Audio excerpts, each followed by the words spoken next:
প্রিয় শিক্ষার্থী, আজকের এই ভিডিওতে আমরা পড়ব তাপগতিবিদ্যা অধ্যায়ের তাপগতিবিদ্যার প্রথম সূত্র টপিকটা। তো চলো শুরু করা যাক। তাপগতিবিদ্যার প্রথম সূত্র পড়ার আগে আমাদের কিছু বিষয় সম্পর্কে আগে ধারণা থাকতে হবে। যেমন তাপগতীয় ব্যবস্থা বা থার্মোডাইনামিক সিস্টেম কি, তাপগতীয় ব্যবস্থা বা থার্মোডাইনামিক সিস্টেমটা কি সেটা একটু বুঝতে হবে। তো দেখো, আমি এখানে লেখা আছে সময়টা, আমরা পড়ার আগে আমি নিজের মতো করে একটু বুঝাই নিই আগে। ধরো তোমাকে আমি কোনো একটা কাজ করতে বললাম যে তুমি চা বানাও। তখন তুমি কি করলা, একটা পাত্রে কিছু পানি নিয়ে চুলার উপরে তুলে দিলে পানিটা গরম করার জন্য। এই যে তুমি একটা কাজ করছো, এই কাজ করার জন্য তুমি একটা পাত্রের মধ্যে একটু পানি নিলা, নিয়ে এটা চুলায় তুলে দিলা। এই যে পাত্র সহ যে পানিটা, এইটা হচ্ছে একটা সিস্টেম।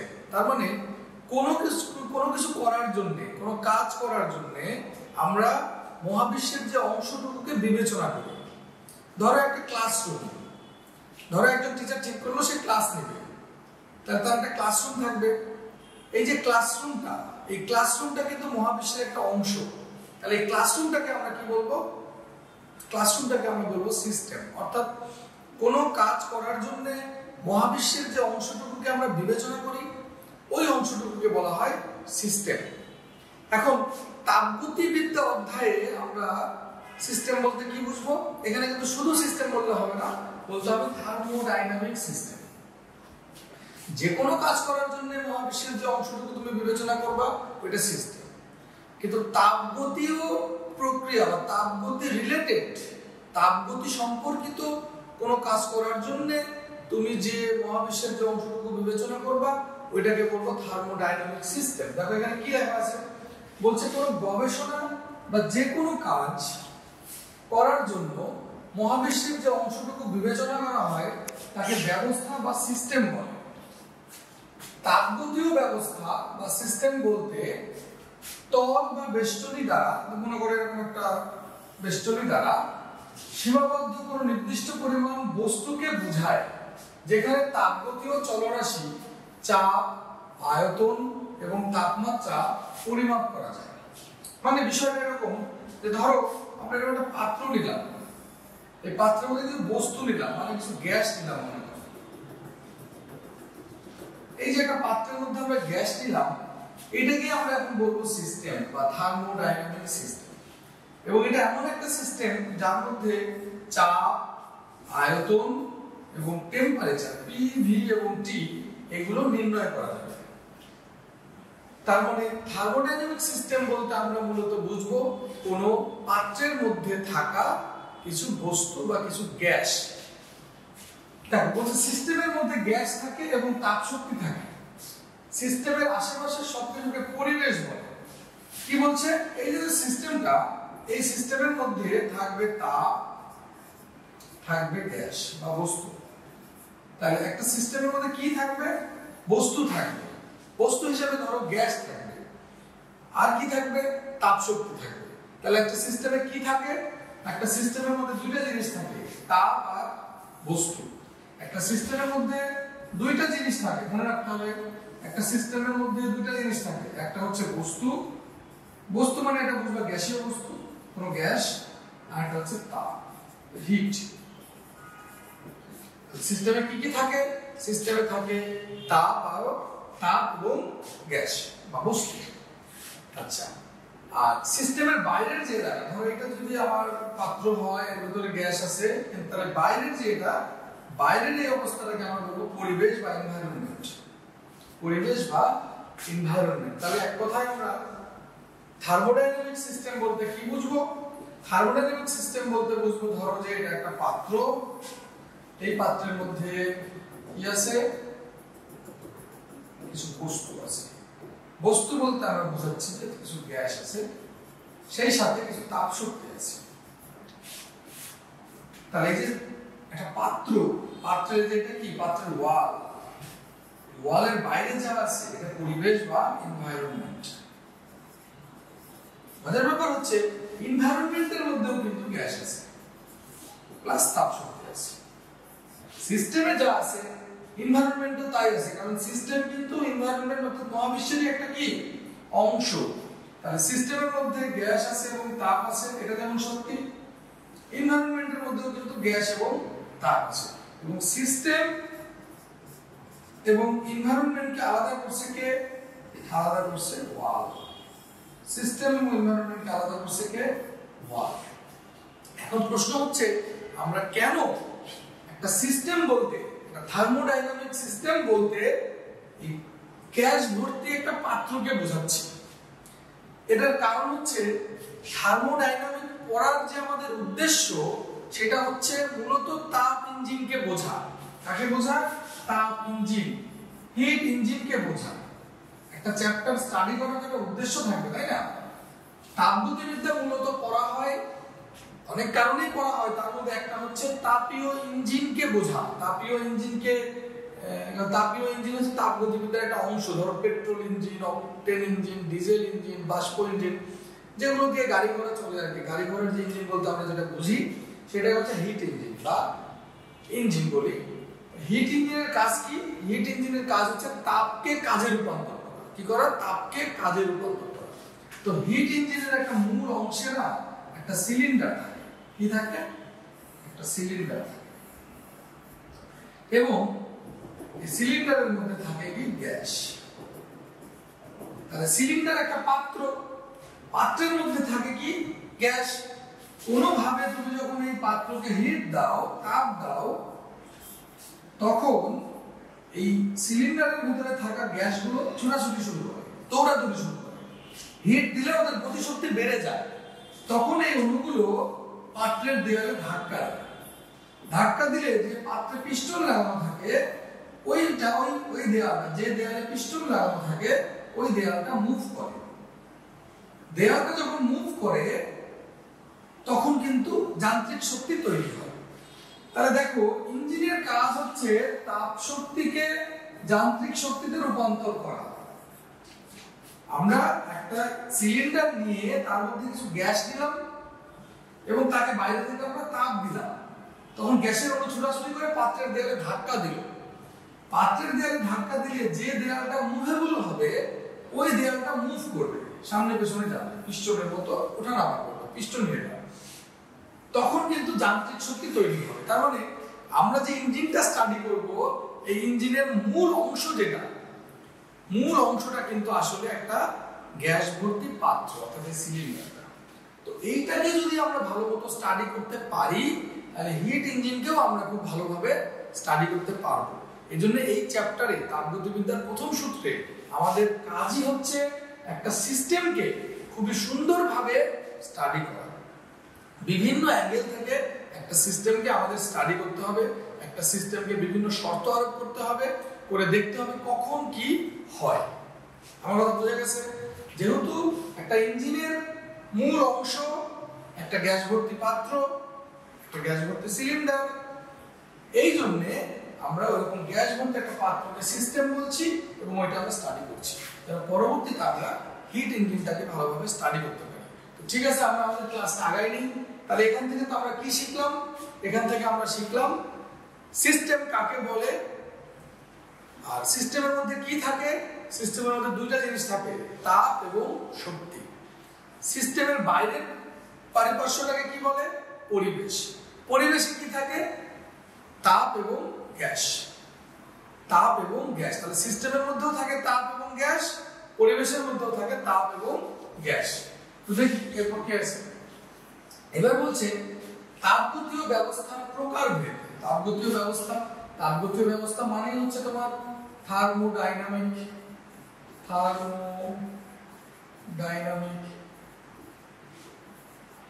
সিস্টেম। থার্মোডাইনামিক সিস্টেম, তো এটা প্রকারভেদ বলা হচ্ছে। তাহলে আমরা যদি সংক্ষেপে সিস্টেম বলি, আসলে এটা সিস্টেম মানে থার্মোডাইনামিক সিস্টেম। এই সিস্টেম হচ্ছে তিন প্রকার। এক, ওপেন সিস্টেম। দুই, ক্লোজড সিস্টেম। তিন, আইসোলেটেড সিস্টেম।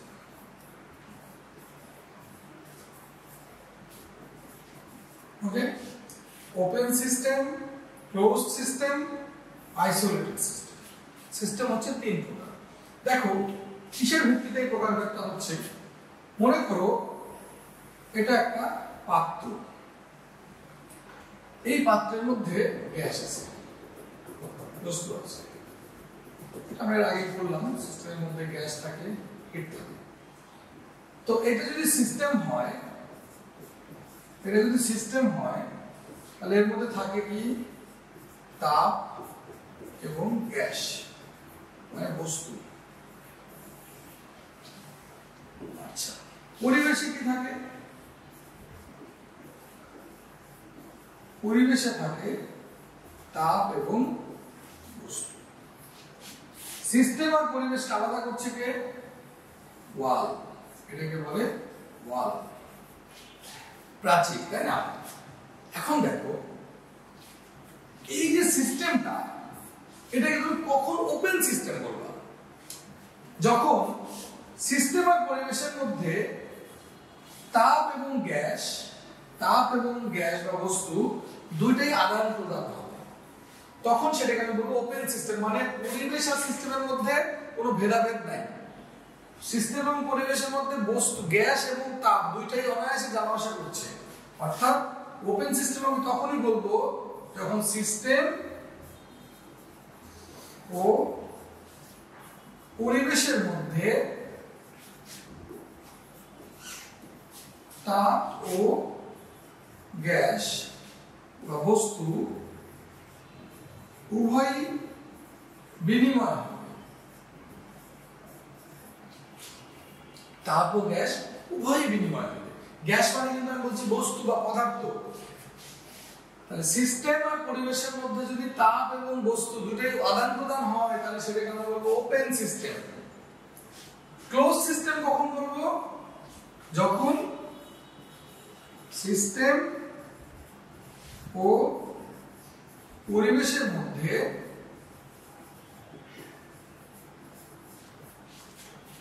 শুধুমাত্র তাপ শক্তি বিনিময় হবে। তাপ শক্তি বিনিময় হবে। তাহলে সিস্টেম আর পরিবেশের মধ্যে শুধু যদি তাপের বিনিময় হয়, বস্তুর যদি কোনো বিনিময় না হয়, পদার্থ যদি যাওয়া আসা না করে, শুধু যদি তাপ যাওয়া আসা করে, তখন সেটাকে আমরা বলবো ক্লোজ সিস্টেম।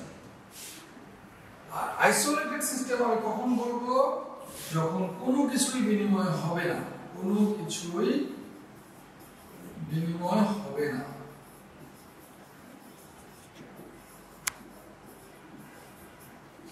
কোনো কিছুই বিনিময় হবে না, তখন সেটাকে বলবো আইসোলেটেড। অর্থাৎ সিস্টেম আর পরিবেশের মধ্যে তাপ এবং গ্যাস দুটার কোনোটাই বিনিময় হবে না।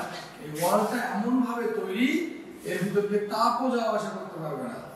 পদার্থ তো অনেক দূরের হিসাব, তাপ শক্তিও যাওয়া আসা করতে পারবে না। আমাদের তো বুঝে গেছে তাহলে সিস্টেম কত প্রকার? Open, closed, isolated. ওপেন মানে জানো বাংলায় বলে উন্মুক্ত ব্যবস্থা, ক্লোজড মানে বদ্ধ ব্যবস্থা, আইসোলেটেড মানে হলো বিচ্ছিন্ন ব্যবস্থা।